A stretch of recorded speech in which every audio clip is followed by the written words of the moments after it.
All right. Hey everybody, welcome to It's Mead Made. This is my live Twitch stream. So today I am going to be editing, or actually painting, painting Cyclops.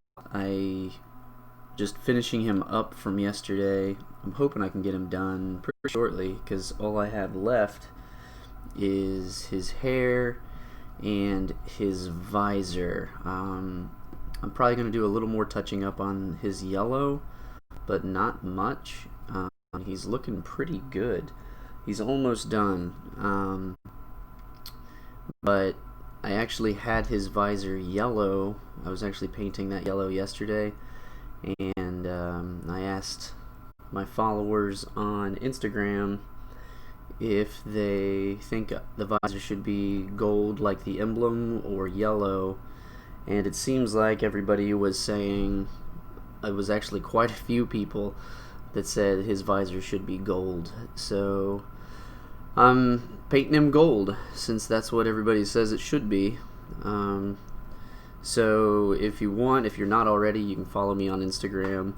I do a lot of this kind of stuff because sometimes I just can't decide, and I let everybody else decide for me. It's actually kind of nice. I've already kind of worked on the visor a little bit.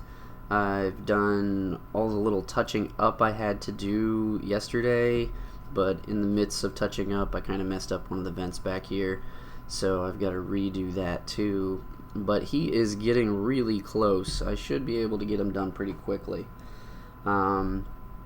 So I'm actually just going to get started.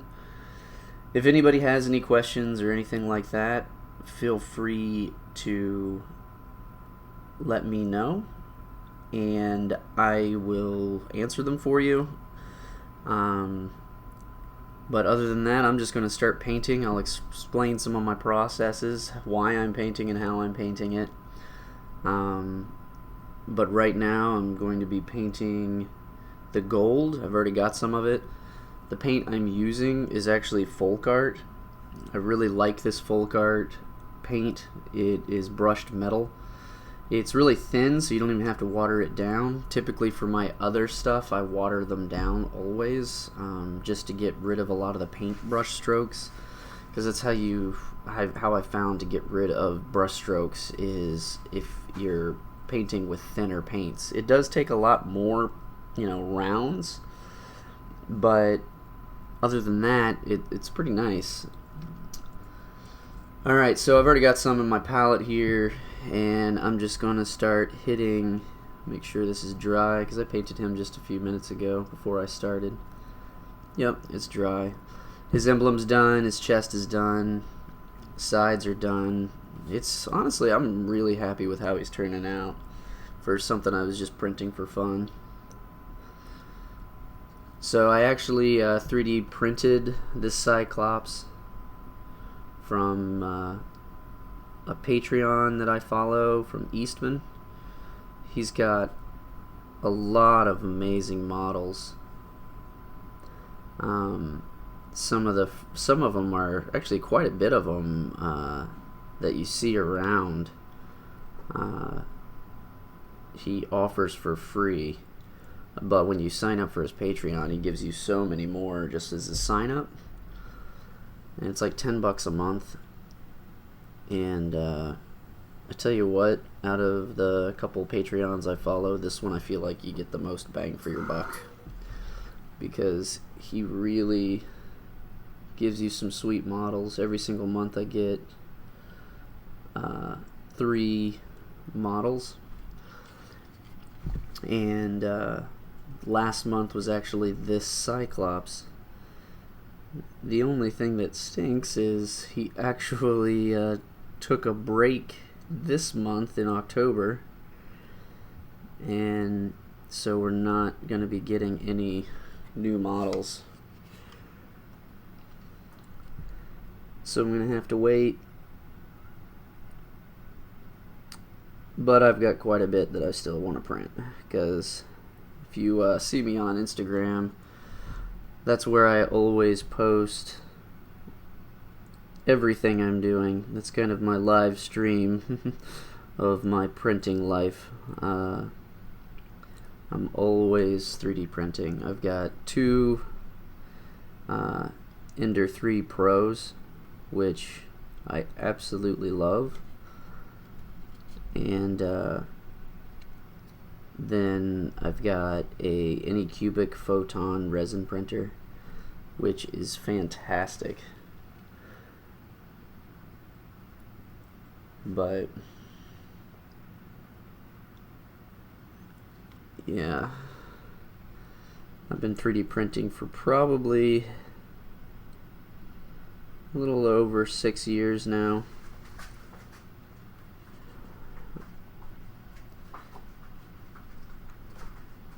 So there's very few things that haven't run into when it comes to 3D printing. So if you have any questions about 3D printing too, I can more than happy to answer while I'm painting this guy's visor.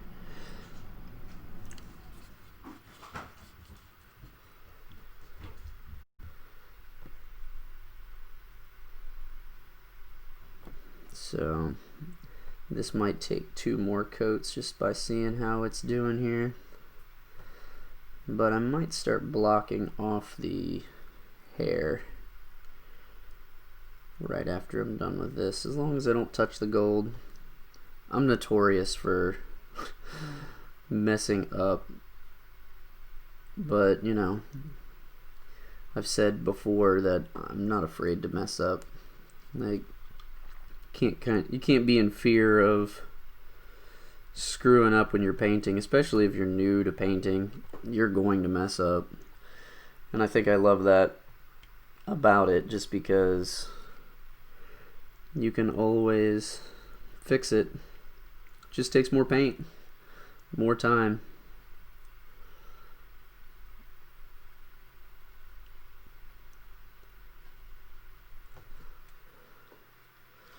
Hoping you guys can hear me better, because yesterday morning I did another stream and somebody was saying my audio was a little too low, so I actually got my mic.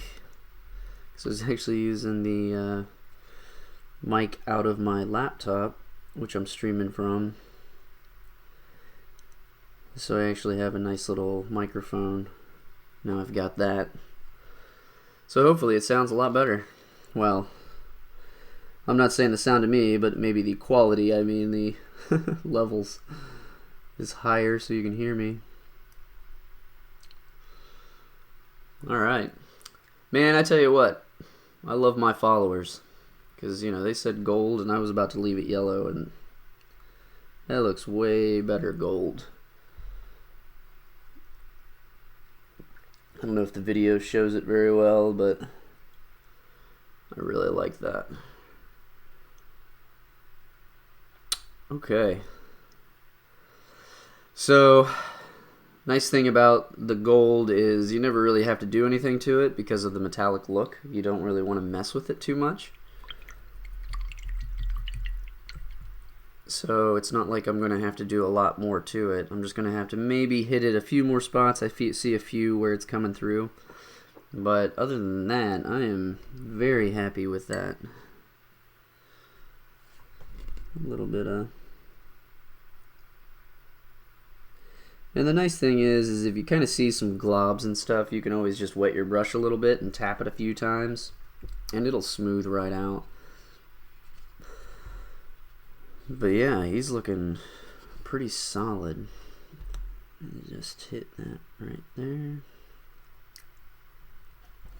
Okay.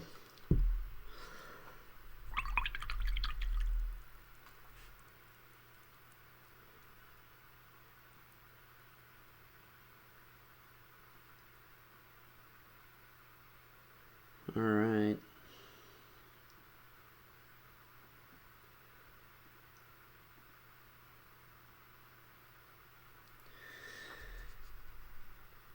Well, here we go. Let's start on the brown.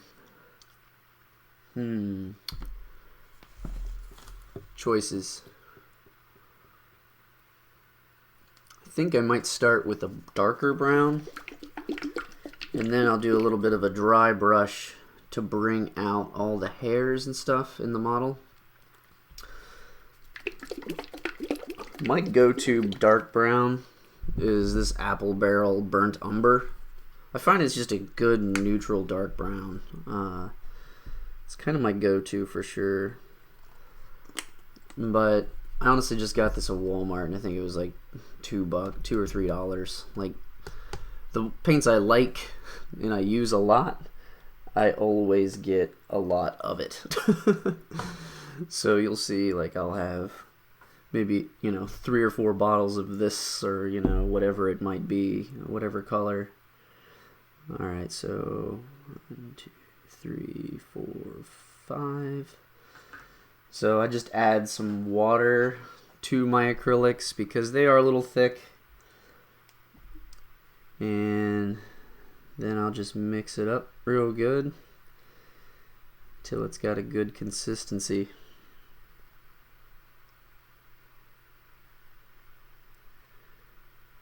Alright.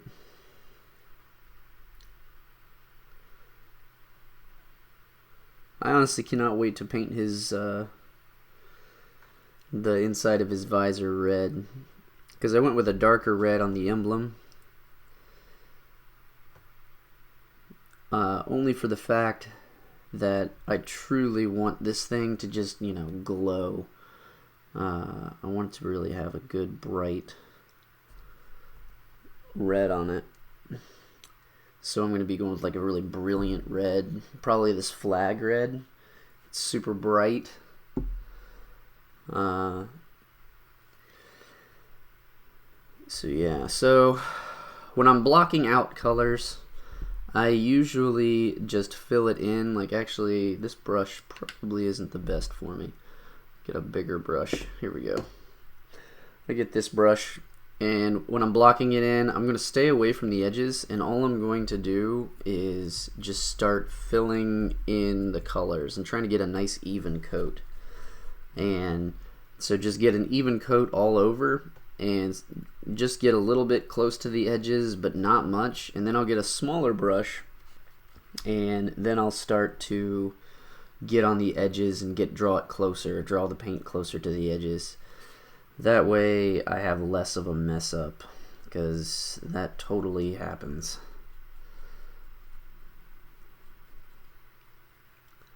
The only problem with 3D printing I've always found is if there's a lot of detail on the very top of the print, so like setting it down like this, the very last layer that was printed is like right here, and depending on your layer height, you're going to start to see, each layer, it's going to start stair-stepping, and you can kind of see it in his hair. So when I dry brush this, that might come out a lot.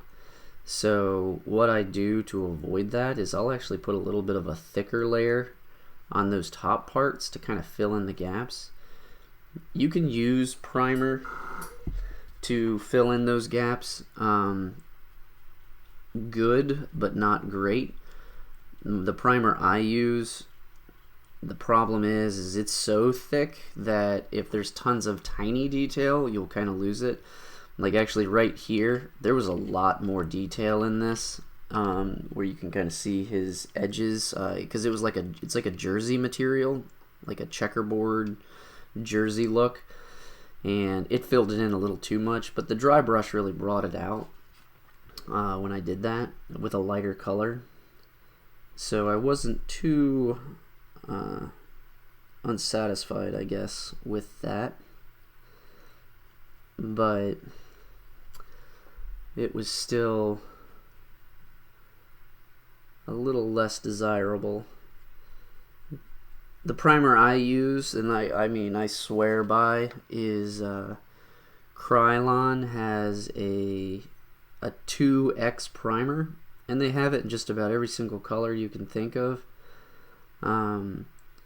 So if you don't always prime your bottles in black, sometimes gray or white and stuff like that, they have some really good ones, and they have matte versions of everything. So when I'm priming, I always prime in a matte paint, because I don't want a sheen or anything like that. I want it as dull as possible, because sometimes if I want the model black, I just won't paint it. So there we go.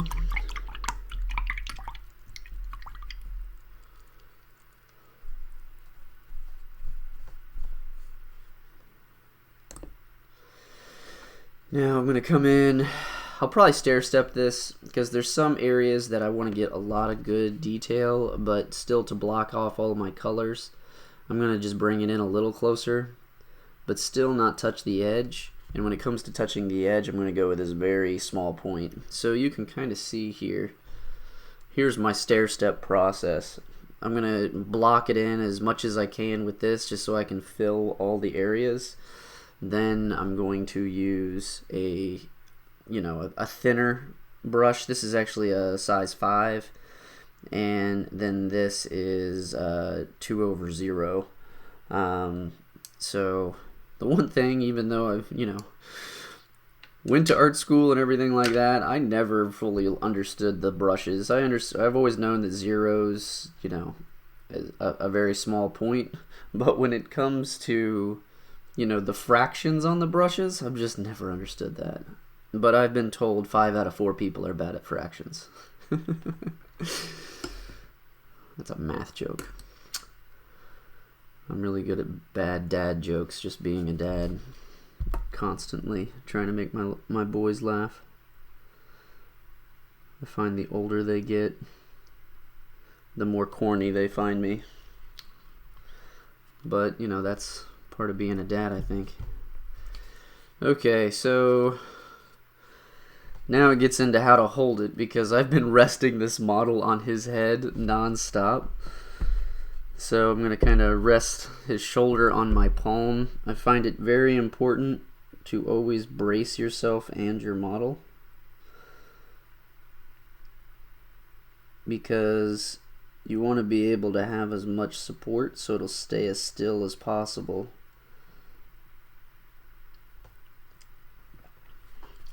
And if anybody has any questions or anything like that, feel free to ask them.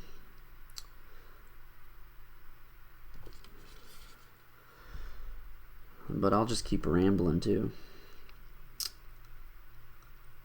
And if you are watching the replay of this, feel free to leave a comment, and I will definitely get back to you and answer your questions. I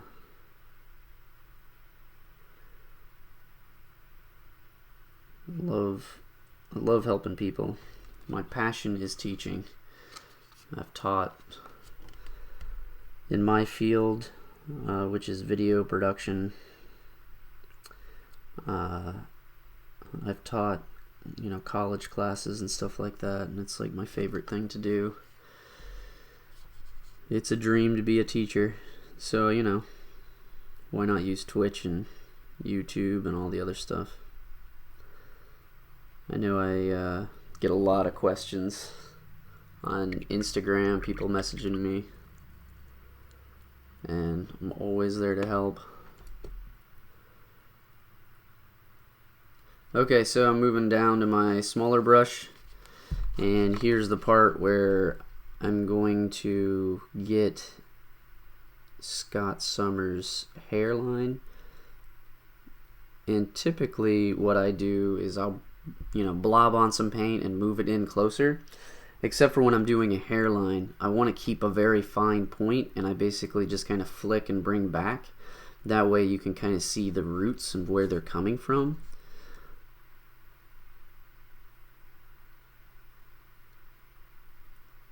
And if you keep doing that multiple times and around the same area, you'll get a cool, like feathered look.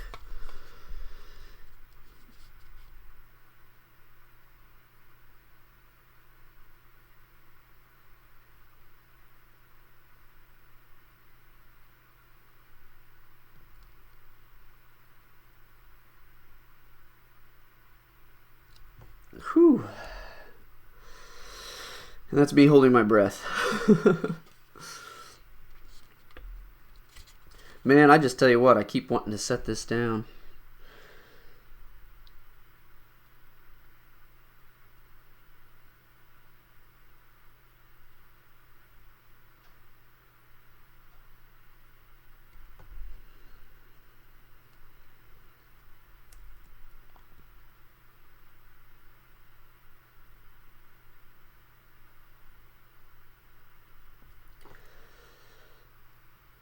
This guy's been fun to paint, but I cannot honestly wait for my next paint job, which I'm doing Donatello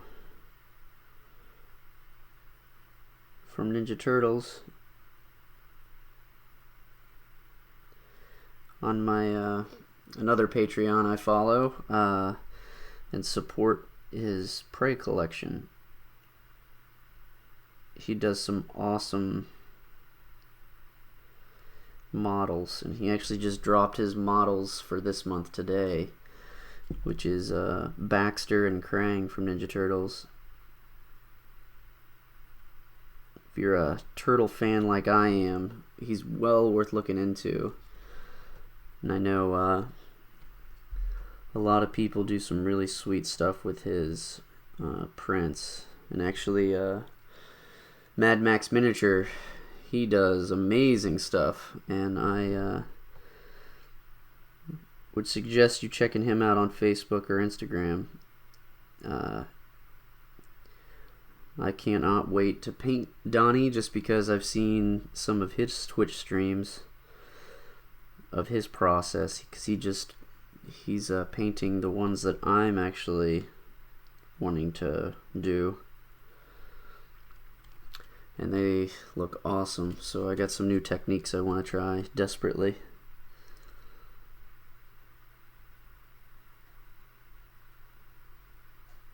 So there's some bigger wisps of hair that I'm trying to hit first, and then I kind of do a few more right beside it. That might technically not be a part of the model, but when you've got this much texture, it really doesn't matter.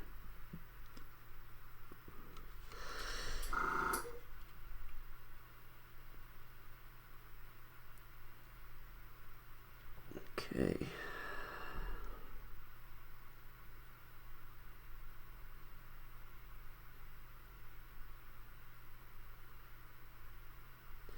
I'm trying to go real slow too around here, because this gold paint is just a tiny bit still wet.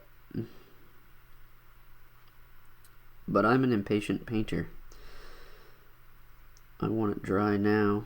I typically would put a hairdryer to it or put it in front of a fan to dry in between stages, but since I'm painting this live for you, I kind of cut corners. But if you're doing this right, you want to take the time and make sure you get it right.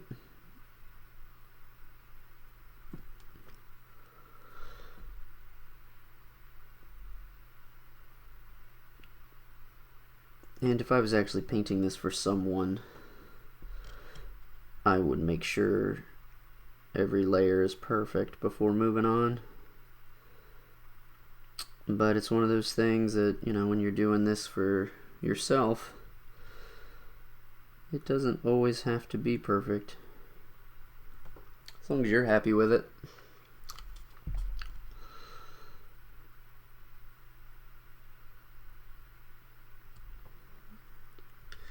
So I'm putting a pretty thick layer, because this will probably, at least for the edges, be my only layer, because I don't want to keep going back over like these like wispy hairs, because then it'll start to look globby and you won't have that fine detail anymore. At least that's what I found.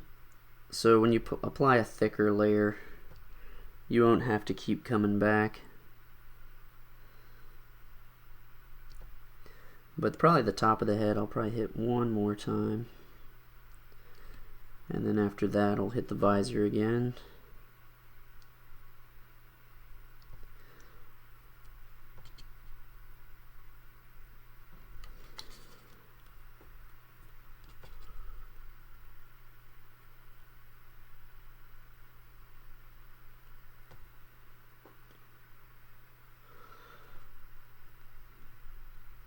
Okay.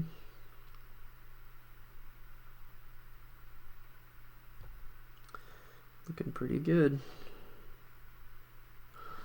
I literally just dipped into my gold. I'm so focused I can't even pay attention. I wish I could say that that never happens, but it definitely does. So I'm going to clean my brush, kind of wipe that off with my brush. There we go. And clean it again. Here we go. Let's try that one more time.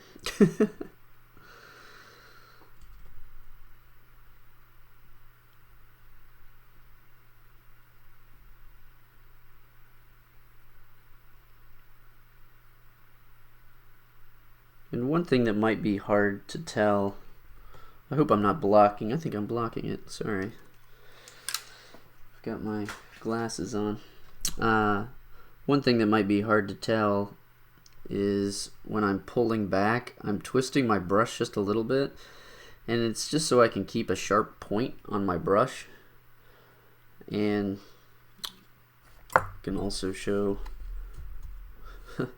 my dirty wipe cloth there.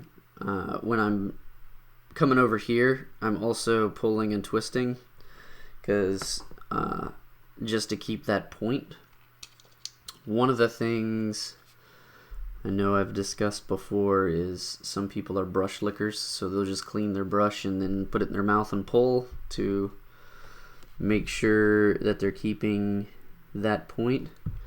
Personally, I don't. Not that there's anything wrong with it.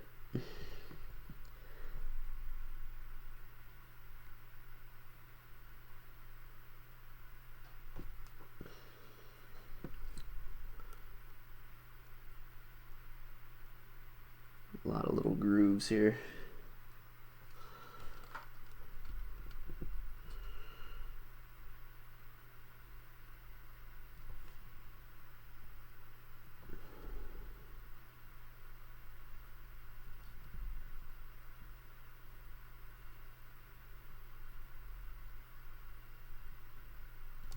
Okay, almost back to the beginning.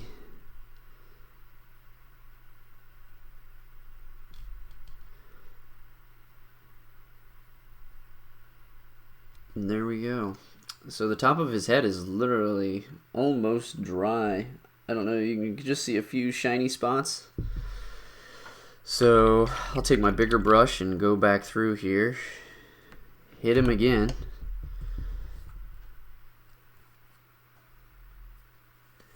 In those areas that are already dry, which is almost everything.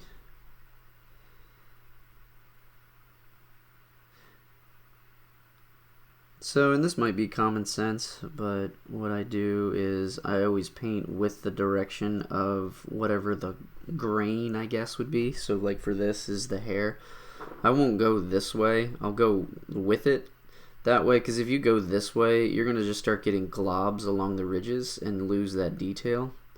So I actually always go with the hair. Like, even for this kind of stuff, like I'll go with it when I'm painting it. I'll kind of go back and forth to fill in some gaps and stuff, but I'll still fill it in. So it's one of those little things that you might never realize, and you might realize you're like, wait a second, I already do that, which is awesome.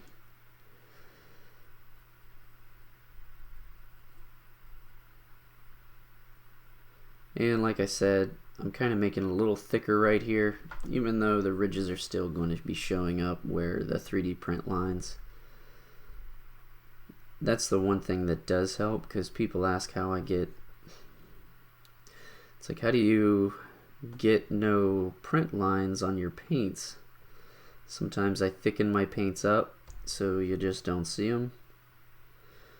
And sometimes I honestly just, I hit it so many times that you see no more paint lines, like, because it's just building layers and layers over top of the 3D printing layers.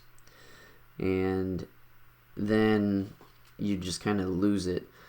But that's the thing with 3D printing too, like you're always going to see those layers unless you're sanding it, but if you have a good primer, the layers will go away eventually. And because I've seen people just, I mean, they hose it with, when I'm priming, I might do 2 or 3 coats with light dustings.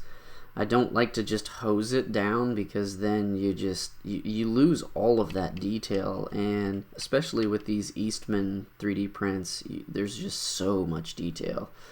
That's what really impresses me with him, because he's got a crazy amount of detail. When I'm gonna have to let this guy dry, and I'll show you the gambit that I just printed this week, and the amount of detail. He's actually going to be a big print. He's like more than twice the size of this guy. The 3D Smith, hey, how we doing? Thanks for joining me. I'm just painting this Cyclops. If you have any questions or anything else, let me know.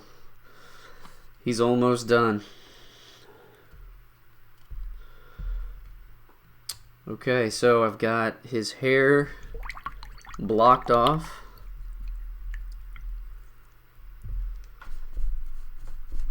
And what I'll do for that, I'll probably get a lighter brown and dry brush his head. But I've got to hit this gold again. Let's make sure, yep, it's nice and dry. So I'll hit this gold again, first with my bigger brush. And this might be the last bit of gold on the visor, because I really don't need to go around the edges, because also I don't want to mess up the hair that I've done.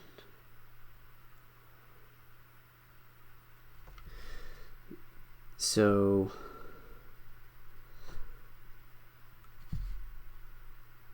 this metallic paint is pretty thin. You can still see brush strokes with it, but to get rid of some brush strokes, one thing I do, like I said earlier, if you have a glob, you can just kind of dip your brush, clean brush, or even with some paint on it still, you can dip it in water, and then maybe just tap your paper towel, and then kind of just brush around in that area, and it will kind of, it's almost like you're watering it down on the actual print, which is very helpful sometimes when you don't really want to truly water down all the paint you're using, but maybe in just a specific area. I can't tell you how many times I'll water down the paints on the actual model.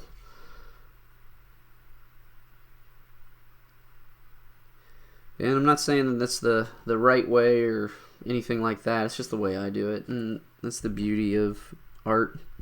And I literally just put my finger on that.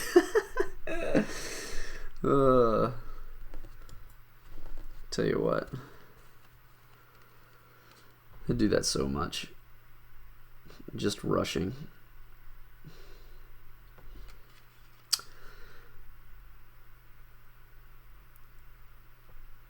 Okay. Yeah, it just hasn't taken much. And like I said, it is globbing a little bit, so I'm going to dip it in water.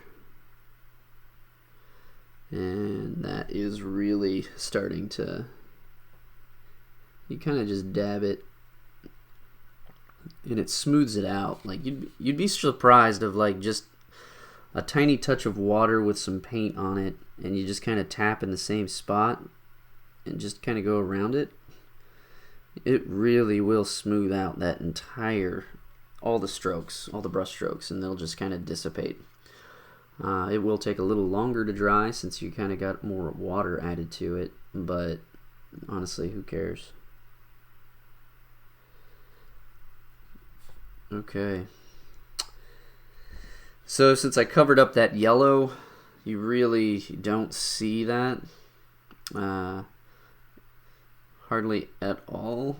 I see maybe a few spots, but it's mostly in the visor. and I'm just going to leave that be since the visor is already obviously going to be painted red. And I think that's it for right now on that guy, or on that part. The one other thing I'm going to do is I'm not very happy with the edge of his collar. So what I'm going to do is I'm actually just going to do some touch up. And this is the thing, since I talked a little about this yesterday, I don't use a wet palette, I guess yet. I've tried it out a few times, but I like having a thing. My paints dry out, obviously, because you can see this is from yesterday. But when I'm doing a small amount that I don't think I'm going to use that much, I'll actually just use it. When I use all that, I'll just cap it, shake it, and use it again. And then, like I said, if you need to water it down, you just dip your brush in water, and I'll kind of mix it on there. But there's just a few spots on here that I can still see through. The problem with like yellows and pinks, any kind of light warm colors, there's still some cooler colors too that this will happen to, but since the pigment isn't as strong, it's more translucent, you see it shine through easier. So what you got to do is layer, so many different layers, like, because I think I did like 4 or 5 layers on his bands of his arms. So what kind of brand of paint I'm using is I use Folk Art. That's one that I use a lot. I also use Apple Barrel, and another one I use is Americana. So those are the main brands that I use, and they're honestly just cheap hobby paints, hobby acrylic paints, because you can get these at Walmart. Apple Barrel is what you can find at Walmart, and I've got quite a bit of these, and they're more basic colors. They have a lot of other little colors, and typically they're like, for these smaller bottles for Apple Barrel, they're like 99 cents. For Folk Art, they're usually, if you can find a deal, like I got a bunch at Michael's when I got a coupon for like 30% off my entire purchase, and I was able to get these for like $1, but they're usually like $1.50. The same thing with the Americana, they're usually $1.50. The only time you spend more than $2 is when you're buying any kind of metallics or specialty paints, like, because I got metallics up here, I've got neon, which is awesome, and like, because some of these neons are like, you know, they're like black light neons. Sometimes I'll mix this in with another color to get it like a fluorescent, you know, muted look, like for actually. Here, let me get this one. I also got these, which are color shifts. So they're kind of like a pearl, like they change colors. Like when you look at them, they're super cool. But mixing that with this is an awesome like mutagen for Ninja Turtles. Like, so I actually mix some custom paints, because you can do that with metallics too, if you wanted to. It's just one of those things that I'm not afraid to experiment, and sometimes it turns out awesome. But yeah, so I honestly, my big thing is I try to stay on the cheap, because this truly is a hobby for me. I know Christmas is coming up, and I told my wife that I would not be opposed to getting some really nice paints, but I think the key is, I get asked so many times what kind of paint I'm using, thinking it's like Army Painter or Vallejo or something like that. It's not always what you use. I'm a firm believer in how you use it, and you know, the way you apply certain things. I don't want to break the bank because I'm not a professional painter. I do this for fun. I have had a few, you know, jobs printing and painting a few things for people, which have been amazing, but I don't really actively seek out painting full time.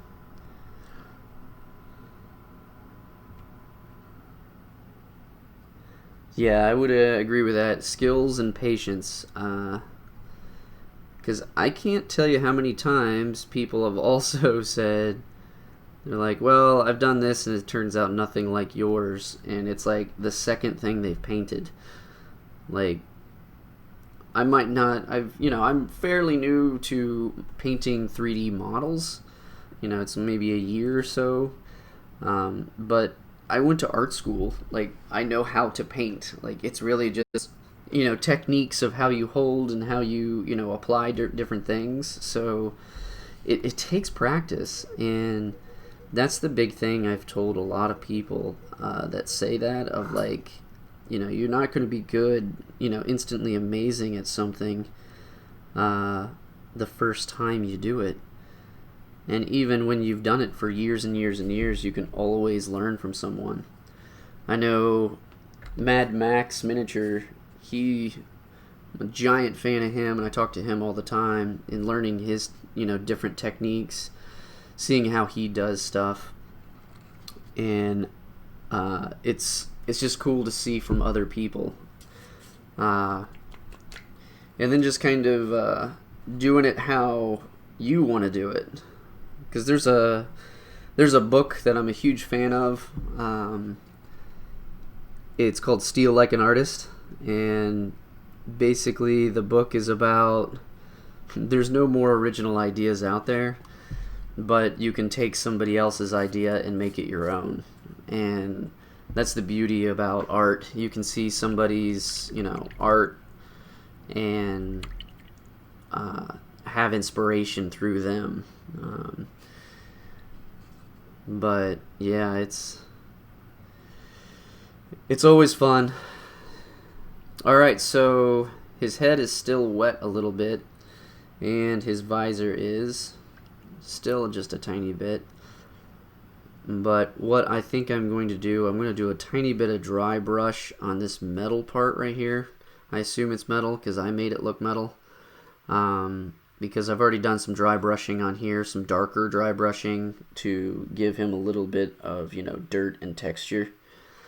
And then we're almost done, which is awesome. So if I finish this guy, I'll probably end this stream and start a new one, just to kind of keep the topics different.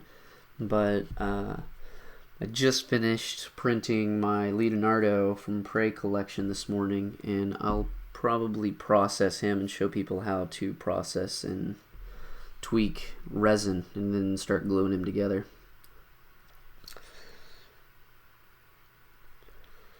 Yep, that's true. You know, tweak what already exists instead of reinventing the wheel. That is true. That's what makes the world go round, for sure. Alright, so get a new paper towel since this one is disgusting. And so this is a little bit of blue, and what I'm probably going to do is use this. I'm going to do just a tiny bit. And then I'm going to probably, let's just say this. I like to mix. I want a darker shade, so I'm going to just add a drop, runny black. It's my Pollock, my Jackson Pollock look. So just a little bit, because I want to darken this up. And the thing is this gray has a blue hue to it. It's like a slate blue. So like I want to keep that blue in there. So now it's like a dark gray. And there we go. So I don't need a lot for this. And so when I'm first doing my dry brush, I always, go in circles, and that gets all the pigment in the actual bristles. And when dry brush, that helps because you want to get it in there. And then I'm just going to, the one thing I found is holding your brush. Let me move this. Move your brush down and kind of drag it, because there's globs of paint that will get on the end here, on the end right here. And dry brushing, you don't want any globs of paint. You want the exact opposite. So I'll go this way, and then I'll dry brush it to make sure I can get rid of all of my paint, because you just want a little bit. That's the beauty of dry brushing. A lot of my stuff I dry brush just because I just love it. It brings out all those details. So now you can see that there's really hardly any on there, but it's going to start to show up on this thing. So I'm going to start back here first and just wisp it just a tiny bit.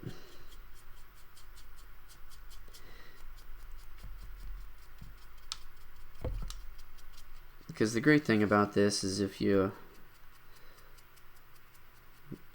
can do it and pick up those highlights, but in the edges, because I don't want him to look perfect and pristine. I want him a little dirty looking. Cyclops goes into battle. So like right here along like this edge, like this big wrinkle, I actually dry brushed right here along that edge and this edge of different colors. So when the color changed, I did a dry brush. Because yesterday I did a dry brush on this bright blue with just pure black. But I mean, I got rid of almost all of the pigment on my brush, and just a brief brushing over top of it, you can still see that black. So I'm doing the same thing on the model. Like I want to continue that rough, beat up look, because it just doesn't stop all of a sudden. So same thing here. And I'm not pressing hard. You don't have to press hard. So for here, I might just do like the edge. Because if you've done a good job with dry brush, you can't really see it hardly. There we go. So it's just a little bit. I know it's even hard to see on the camera, but I'll always be posting pictures. Yesterday after I was done, I posted pictures of the progress of him. I truly love to post my progress of stuff, just to show people how I do it. I wish there was more people that showed every single step, because you see these beautiful models like painted and on Instagram and other places, and then you're just like, how in the heck did they do that? And if you just see their steps. So not saying that mine are absolutely gorgeous models, but just showing people how I do it, because everybody does things differently. Okay, so he is almost done. I just need to hit the visor, the red in the visor, and just barely touch his hair with some more with a passive dry brush. So now what I'm going to do is, hold on, let me get this.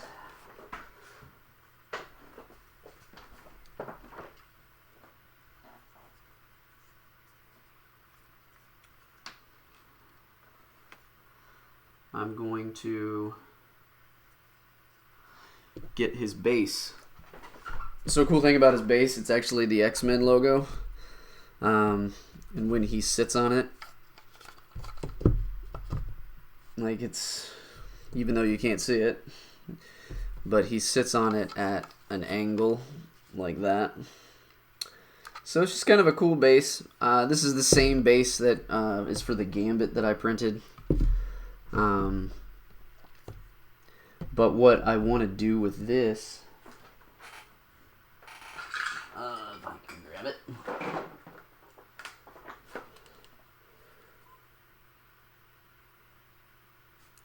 I want to actually use some rub and buff.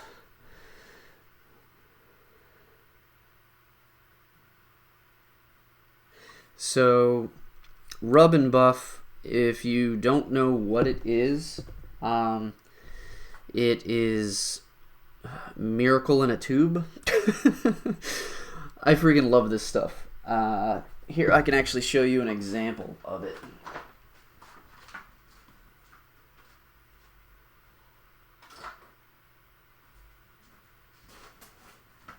So, rub and buff is like a waxy pigment that you can actually use to create things like this. So this is the Captain America I did a while ago, and I literally just use rub and buff on him. You can see that it's just gives you a cool antiquing look, and it just depends on how you use it. So the cool thing about this stuff is a tiny bit goes a long way. I probably, for this entire thing, I used maybe enough to go on my, like my pinky nail. He turned out so cool, and I've done quite a few prints like this. Just when I want them to look like statues, I've got a friend that wants to have me print this again and actually paint this just like I painted Scott Summers right there, because he's obsessed with Captain America, so it might actually be a Christmas present for him. But so yeah, this is rub and buff, and there's different colors of it. I've got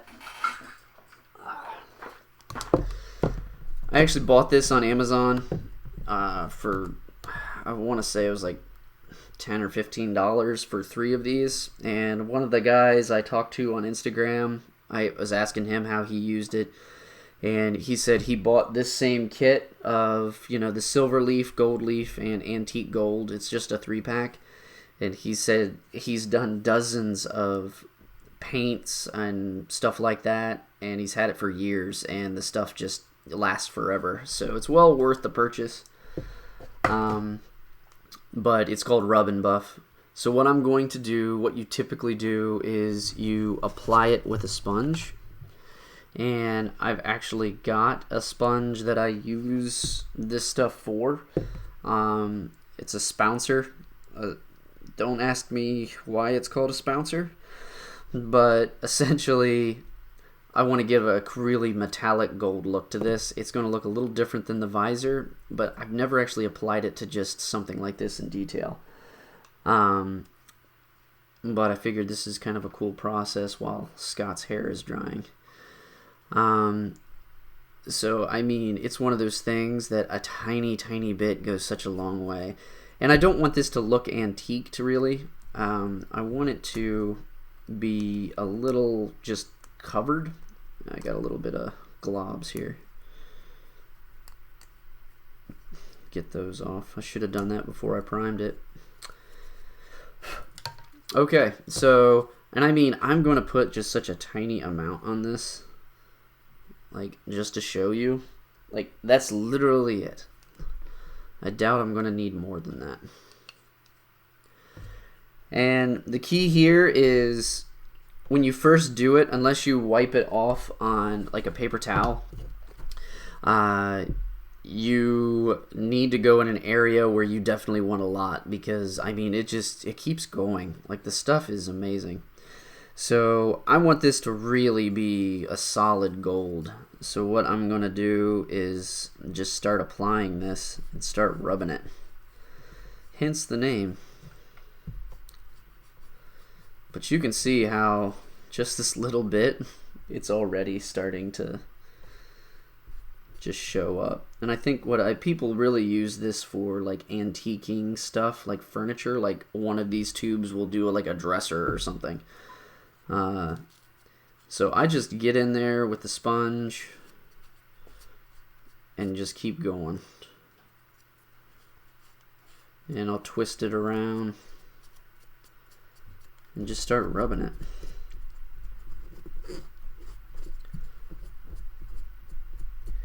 And to get the antique look, like I don't really want an antique look here. And I typically will use gloves for this just because I don't want to get it all over me, but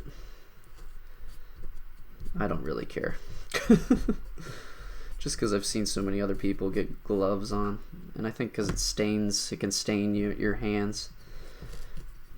But you can see, I mean, I'm still getting more off of here. Like, this whole thing's almost done. It's just trying to get in every little crack and nook. But I don't want to fully do that because I like some of the shading that you get with it. But you just kind of rub it and that's it. So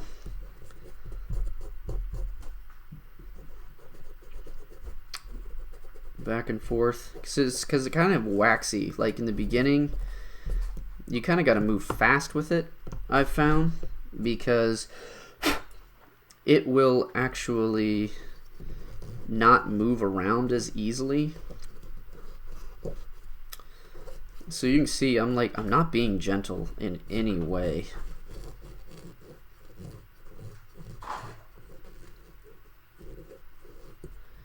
And just rubbing it in there. There we go. So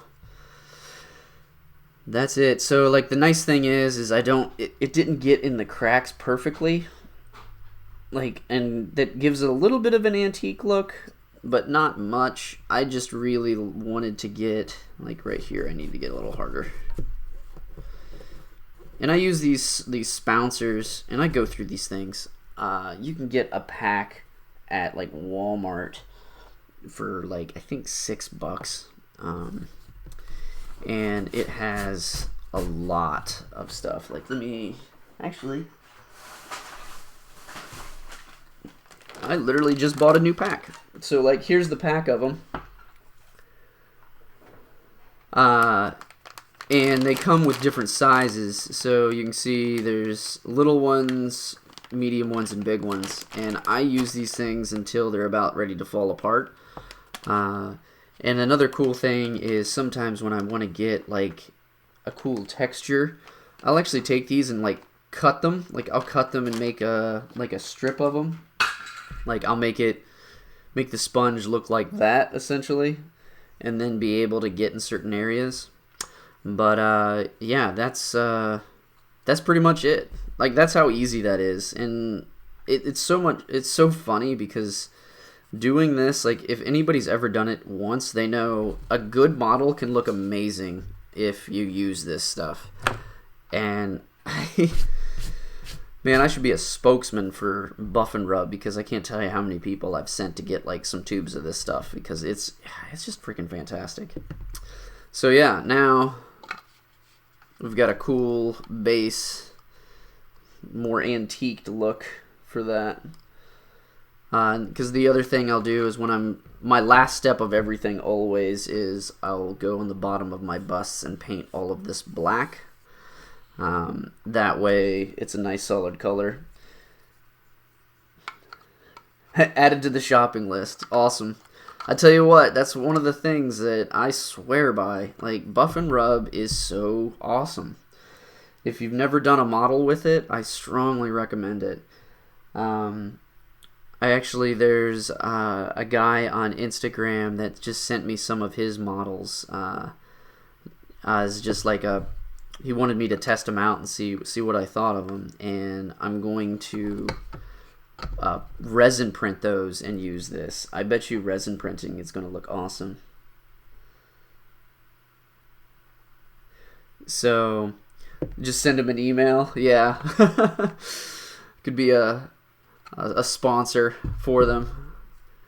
It's like, this mead made is brought to you by Buff and Rub, or Rub and Buff.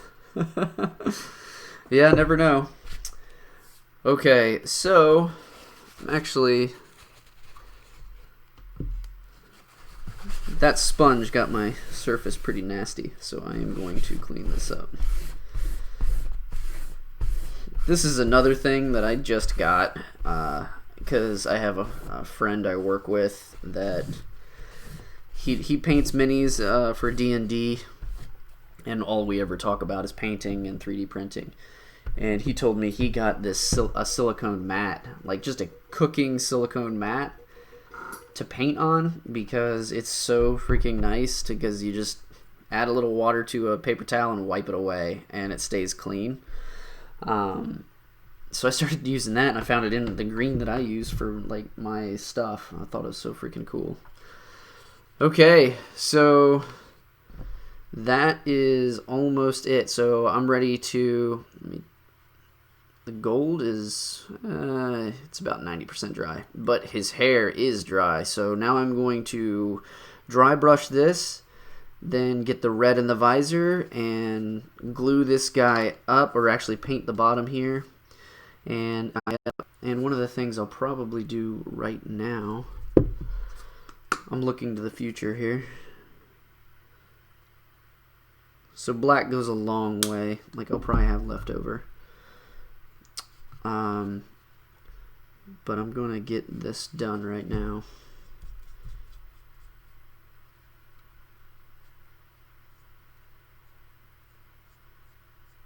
And I just flick it along the edge. And there we go. Okay.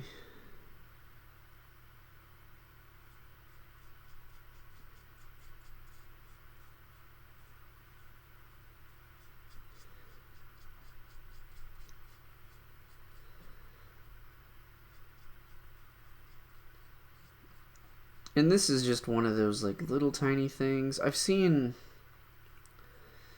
a few people, they'll have amazing bust paintings, but then they forget to do the bottom. So then you see all this, and when like they show different angles of it, you see kind of a nasty bottom.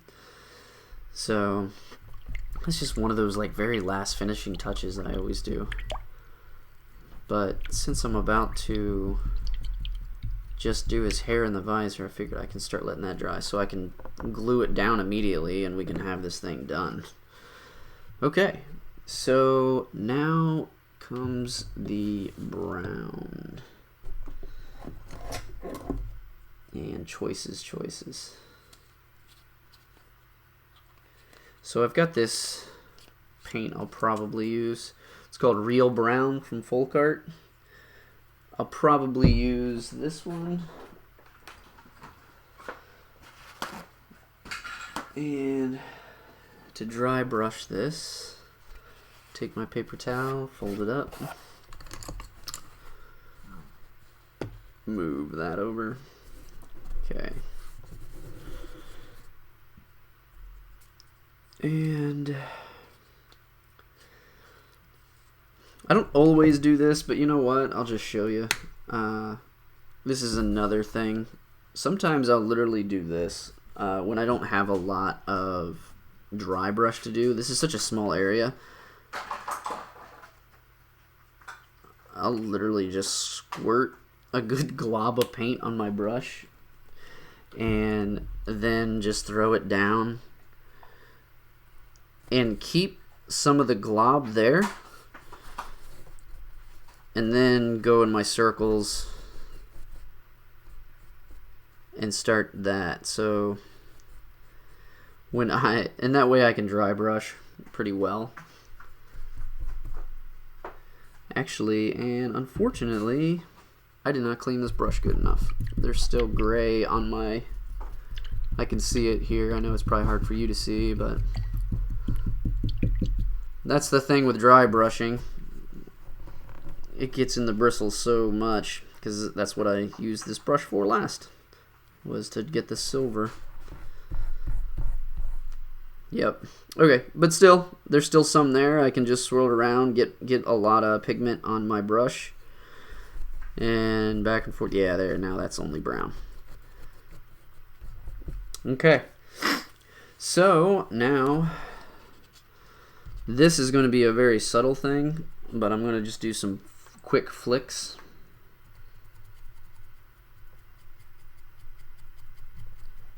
And we'll see how much it highlights it. It might be too dark of a brown, so I might actually have to go lighter, and it's looking like it honestly might be.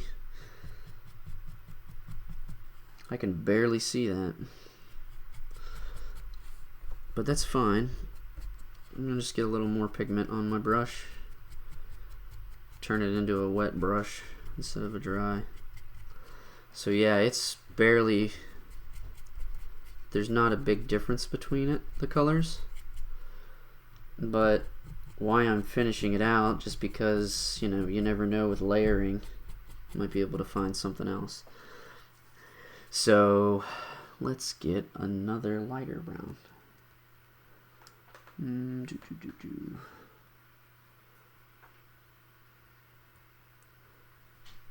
Trying to look through my browns. Got a lot of light or dark browns, but not a ton of light browns. Except over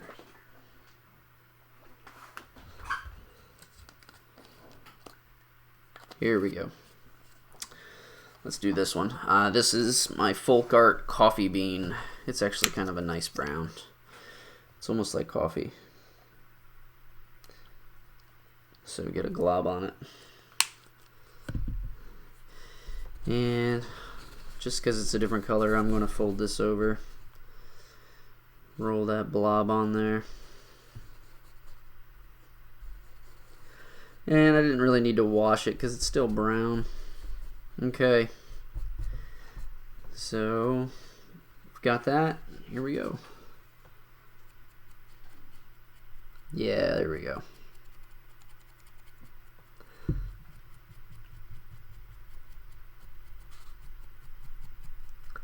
So where there's a lot of... Oh man, I literally rolled it right into it.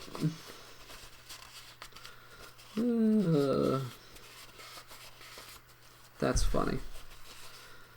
Well, now I'm hitting that yellow one more time right there because I literally rolled that right into it. See, I tell you, I'm like, I mess up a lot. A lot.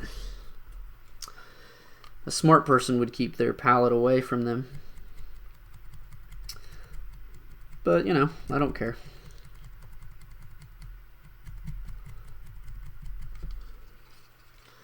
Live and learn, as they say. So what I'm doing is I'm dry brushing where a lot of the ridges are.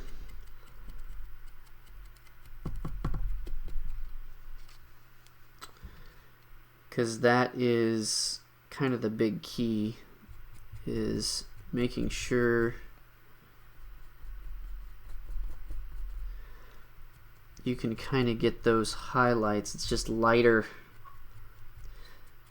So like the top of his hairs, the ridges of where those are at will actually have better definition. And then the ones that are lower will be darker. Let me throw that out of the way. Let me move this guy up here. There we go.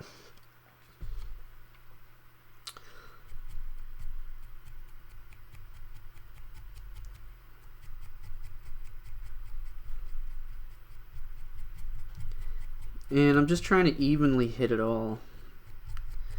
And the key is not to go, I know earlier I said when you're painting the color, blocking it in, not to go against the grain, but when dry brushing, that's all you want to do. You don't want to go this way, because then it'll actually get in the grooves of the hair, because I want those grooves to stay dark.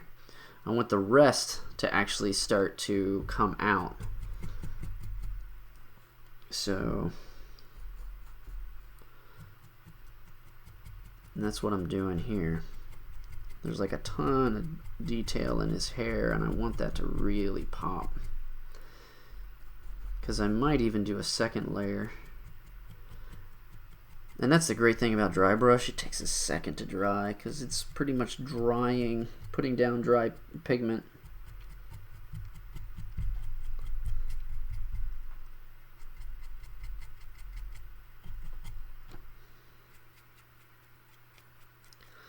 And the harder part here is getting in here without getting his skin. So what I'll do is I'm actually got a little bit more pigment added to the brush. It's not a full-on dry brush. That way I can really hit those ridges good, because you know that part right there, I want to see that. I want it to pop.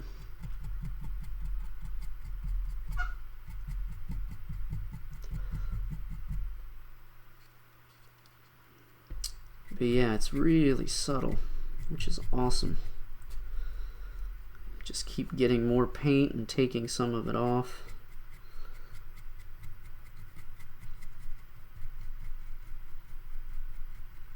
Okay. I know you probably can't see those highlights a little bit, but that is, I want to say, almost done. I got a lighter brown up here. Where are you at? I might do that too. So I'll just drop him. Tiny drop there. And this is an even lighter brown than that coffee bean. That one is called this one's called nutmeg. And I'm going to hit that right about here.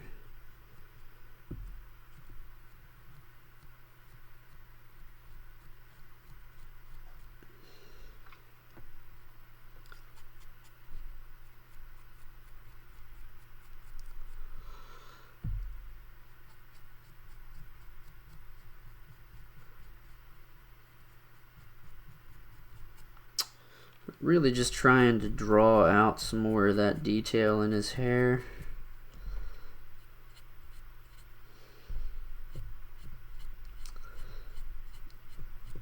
And I could go with a smaller brush so I can get closer to the edges, but if I can just stay here, eventually it'll hit it. Sorry, blocking it, covering over top. And that's it. I got a lot of good definition in that hair, and I'm happy with it. And the bottom is dry. Alright, so I'm going to move this so I don't drop it in it again. Which is just funny that I did that.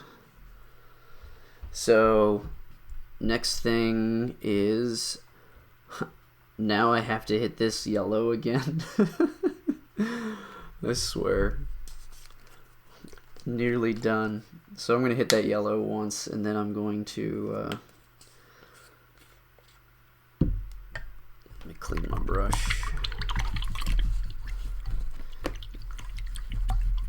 But that's the key right there, like how quickly I did that. Like I rolled that right into my paint, and I just hurried up and wiped it off with a paper towel.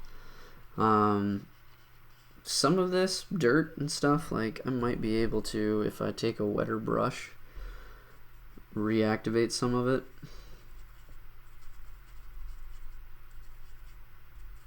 Because it is paint.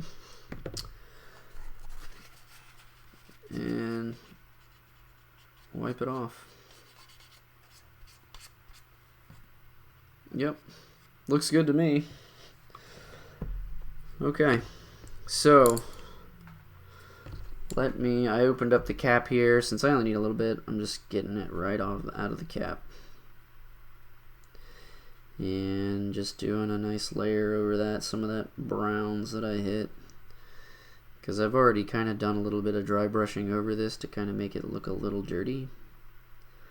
So like that right there, that's right there, I don't care. Like, it's dirt. He's been in battle. Let me see. I want to say I'm going to just touch this up a little bit more. And that actually reminded me the other thing I'm going to be doing. because he's not finished there. Okay, so next thing we got is I'm going to use this nickel, and I'm using a very small amount of it, so I'm going to just use my cap. So I'm gonna just get some pigment on there, and there's a buckle. I know you can barely see it, but there is right here.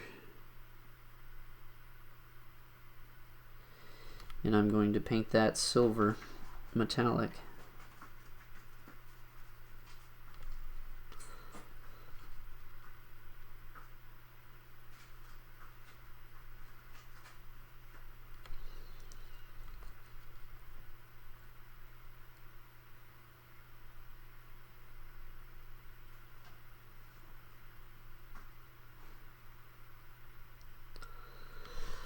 Excellent.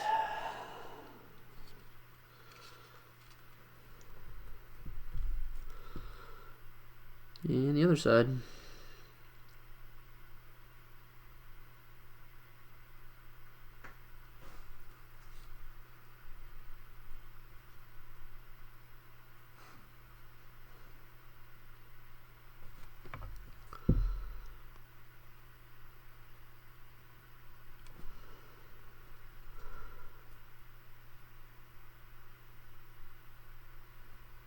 And on the edge. And I tell you what, we're close. We're almost done. As you hear my big dog tromp around around me, coming down to see me.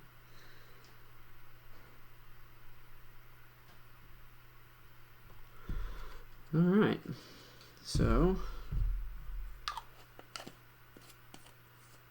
there's that. Clean the brush really good. So the key to these metallic paints is when you use them, you need to clean your brushes really, really, really, really, really good. Because those metallic flecks that make it a metallic will actually get stuck in your bristles and destroy your bristles.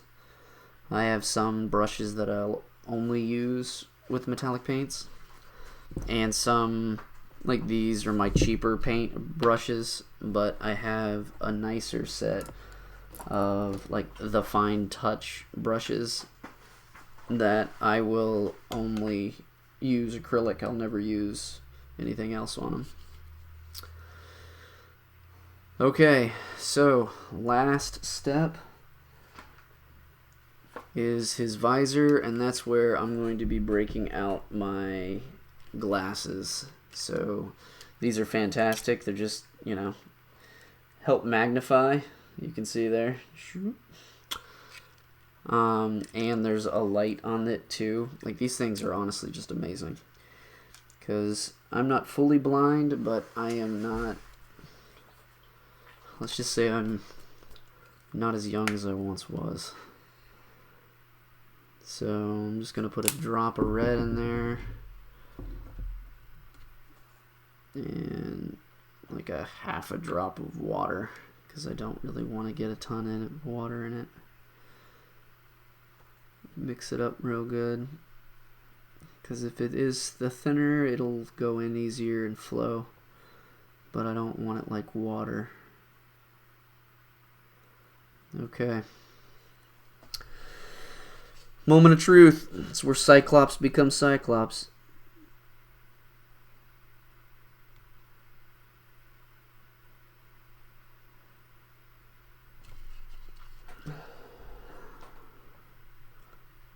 A lot of holding of the breath.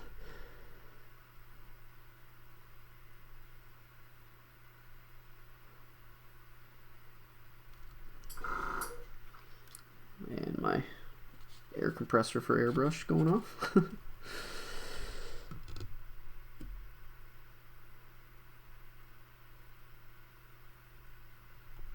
All right.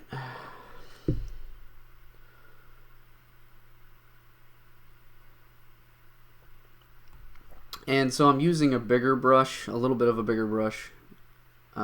This is my 2/0, and I want it a little bit bigger just because when I drag it, I'm letting the sides of the brush get the insides, because I don't want to go like that on the edges or anything. So when I drag it, I want that to be it.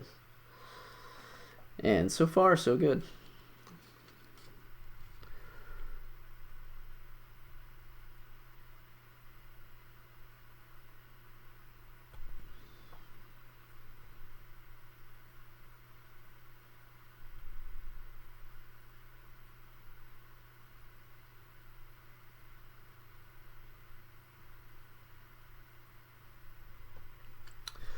And I just screwed up a tiny bit, like it kind of came up on the edges.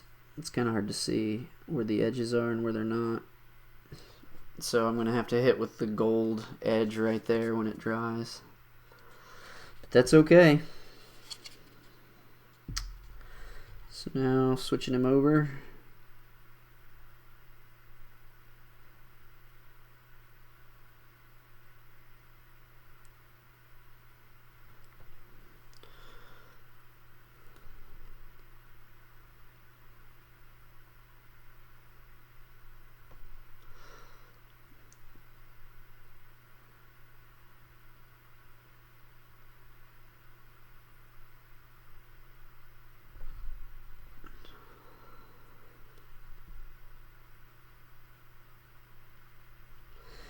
And I'm applying a pretty thick coat because I want it to look good.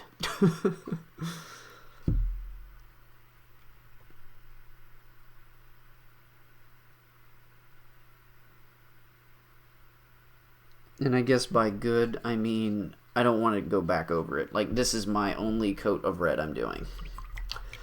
And it helps that I only have to do one because what I'm going over is lighter than it, because the red is more, has a darker pigment. But he is looking fantastic.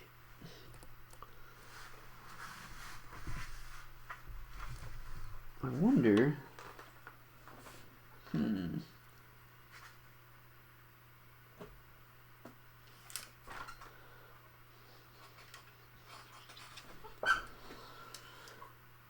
if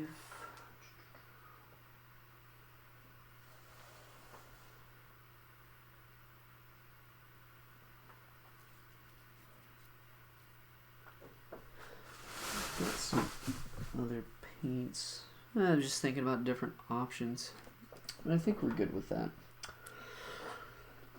Okay, so while that's drying, because I'm going to have to just touch it literally at the top edge of this right there.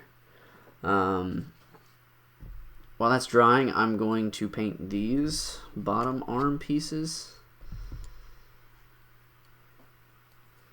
with that black I got previously. And this is just matte black. And it only takes one coat. Anybody that's painted with black knows it doesn't take a lot, because it just covers everything.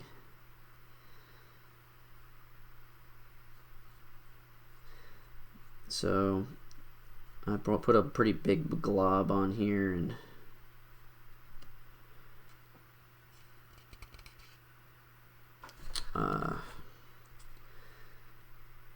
just moving it around.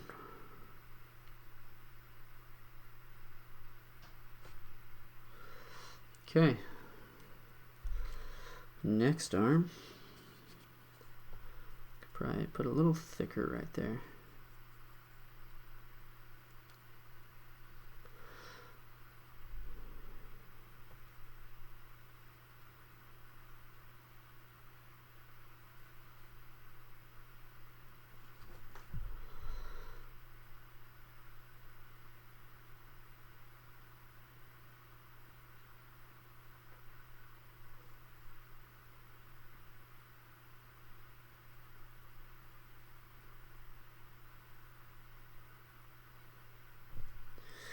And if you have any questions or anything like that, feel free to ask. Leave a comment. I'll either answer you right now if you're on the live, or just put a comment below and I will get back to you for sure and let you know. Okay, so there we go. There's that. Now, since he's all wet, we're going to, there's no real good way of putting him as of right now until we glue them together. And I've got my glue right here. The glue I use is this Gorilla Super Glue. It's got a brush and nozzle on it. I freaking love it. So I can actually just use the brush and put it exactly where I want it. So for this, I'm basically just going to brush the whole peg and the surfaces. It's really nice because you can really get in there, like something that it might not flow well into the crack, and it doesn't dry incredibly like fast. Like it takes like less than a minute, but like right now, like that's fine. So I'm always making sure I'm setting them flat and then applying pressure so he doesn't wobble in any way. And just holding that down.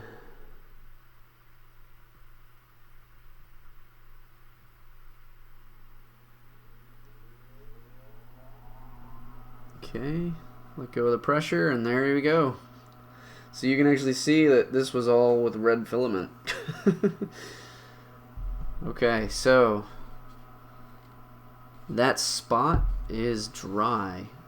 So I'm going to spin my palette around and get my fine point gold, and I mean I'm barely touching. I mean there's just, you can see it just a tiny bit here, and put it over this. See that tiny bit? And I'm going to touch up the edge.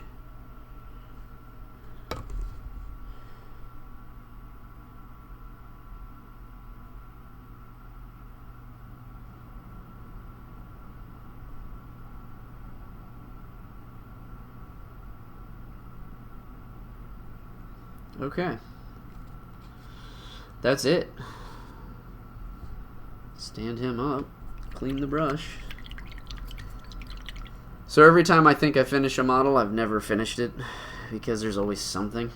So at this point, I really just go back over the model really closely and make sure I didn't miss anything.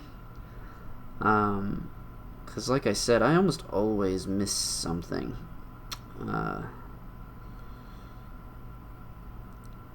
But everything's looking really good on him. Ah, there it is. Like I said, I always miss something.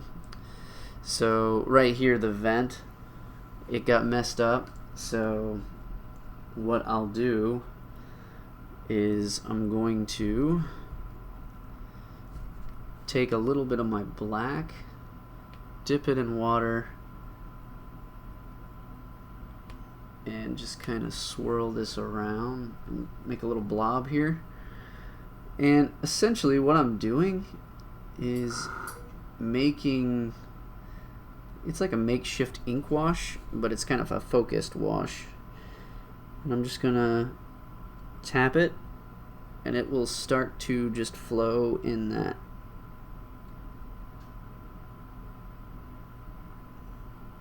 And I can hit all of these honestly with the amount I just made.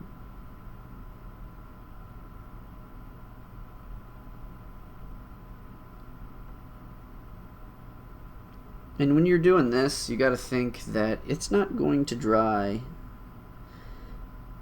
at 100% black, because you're watering down this black a lot. So there we go. So those vents are a little more pronounced. So when it dries, it should be like a darker gray, like a really dark gray.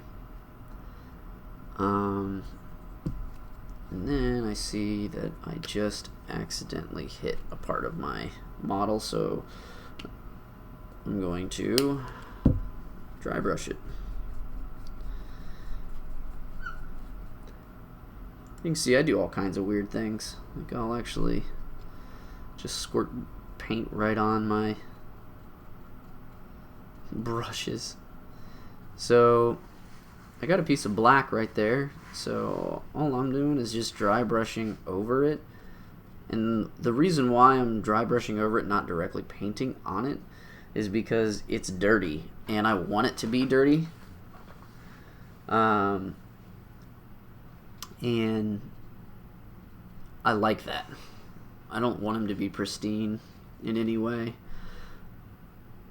But he's pretty much done. There is a tiny bit here.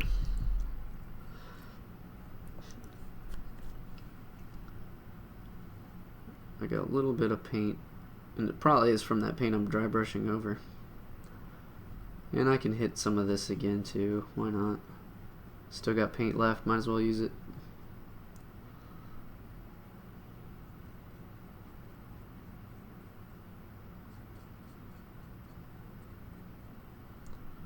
Okay.